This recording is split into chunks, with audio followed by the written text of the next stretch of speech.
मित्रों, जय सच्चिदानंद। मित्रों, आप लोगों की कइयों की ये है कि ध्यान नहीं लगता, ध्यान नहीं लगता। ठीक है ना। अगर 100 में से मैं कहूँ तो 80 यही होता है कि ध्यान नहीं लगता, ध्यान नहीं लगता। तो इसके बारे में मैंने शिव निराकार बाबा को बोला और उनसे उत्तर मांगा। तो उन्होंने मेरे को एक प्रक्रिया की शक्ति कह लो या टेलीपैथी कह लो उसको, क्योंकि बाबा पाखंड में विश्वास नहीं रखते हैं। बाबा हर चीज़ को विज्ञान की दृष्टि और ज्ञान की दृष्टि से देखते हैं। निराकार बाबा शिव प्रेम के सागर, करुणा के सागर, दया के सागर, ज्ञान के सागर हैं। तो ध्यान ना लगने की वजह से उन्होंने मैं एक तरीका बताया। तो मैंने 3-4 वीडियो, शॉर्ट वीडियो उस पर डाली हुई है कि आप 21 दिन तक मेरी आँखों में देखो, कोशिश करो पलक ना झपको 1 मिनट तक, और फिर आप देखो कि आपका ध्यान लगेगा।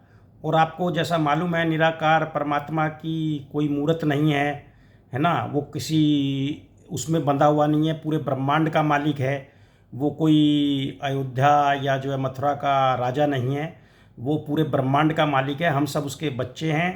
और ये टेलीपैथी सिस्टम, ऊर्जा ट्रांसफ़र सिस्टम, जैसे आप अमेरिका से फ़ोन द्वारा यहाँ अपने घर में बैठ के बात करते हो, इसी तरह से वो बाबा टेलीपैथी सिस्टम है। और उसकी फ्रीक्वेंसी जो मैच कर लेते हैं, उनसे वो बातें करता है और उनके जीवन में बदलाव लाता है, सुख शांति लाता है। और जो चीज़ें हम ये मंदिर वंदिर के देवताओं से मांगते हैं तो सब वो मुफ्त में दे देता है। लेकिन कर्म तो करना ही होगा जब तक जीवन है। कर्म तो हर व्यक्ति को करना है। बाबा भी हमारे लिए मतलब ज्ञान का सागर बन के कर्म कर ही रहा है कि बच्चों का उद्धार हो।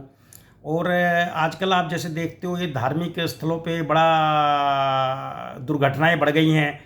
इसके पीछे भी कहना यही है बाबा का कि भाई ये पाखंड वगैरह से बचो और आप घर में बैठ के शिव निराकार का ध्यान करो। और उसके लिए मैंने कई शॉर्ट वीडियो भी डाली है। और ये है कि अगर जिन लोगों का ध्यान नहीं लगता है तो वो मैं 1 मिनट तक बगैर पलक झपके अपनी आंखें खोलता हूँ, जिससे कि ऊर्जा ट्रांसफ़र हो। क्योंकि वो ऊर्जा ही है, सब फ्रीक्वेंसी है। इस कमरे में हजारों फ्रीक्वेंसियाँ हैं लेकिन हमें दिखाई नहीं दे रही है। रेडियो हम ट्यून करते हैं, रेडियो की जो फ्रीक्वेंसी ट्यून करते हैं वो गाना बजता है। टीवी पे जो फ्रीक्वेंसी सेट करते हैं वो फिल्म आने लगती है, भजन आने लगते हैं। तो ये सारा फ्रीक्वेंसी सिस्टम है पूरा जग। हम लोगों ने पाखंड में गिर के हम अपनी शक्ति को भूल गए हैं। आत्मा बड़ी शक्तिशाली है। आपकी आत्मा ही सब कुछ प्राप्त कर सकती है, सिर्फ सोचने मात्र से। सिर्फ सोचने मात्र से आपकी आत्मा सब कुछ प्राप्त कर सकती है, लेकिन आपकी फ्रिक्वेंसी गलत दिशा में है। जैसे मेरे को सब कुछ मिला है, ऐसे ही मैं चाहता हूँ आपको भी सब मिले। मैं कोई दान चंदा, कोई चढ़ावा या कोई पाखंड की दुकान तो मैं चलाता नहीं हूँ। तो बाबा की आज्ञा से 1 मिनट मैंने और भी शॉर्ट वीडियो डाली हैं, लेकिन मैं इसमें भी 1 मिनट आपको बगैर पलक झपके देखूंगा। और आप मुझे 21 दिन तक इस तरह देखेंगे तो आपकी फ्रीक्वेंसी भी बाबा से मैच करने लगेगी और आपके कष्ट धीरे धीरे मिटने लगेंगे। ये मेरा दावा है। जैसे मेरे मिटे हैं ऐसे ही आपके भी मिटेंगे। तो जैसे ही मैं बोलना बंद करूं, 1 मिनट तक मैं बगैर पलक झपके आपकी आंखों में देखूंगा। और आप भी कोशिश कीजिए। शुरू शुरू में आपकी एक दो बार पलक झपकेगी, लेकिन अभ्यास द्वारा आपका ध्यान लगने लगेगा।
जय सच्चिदानंद।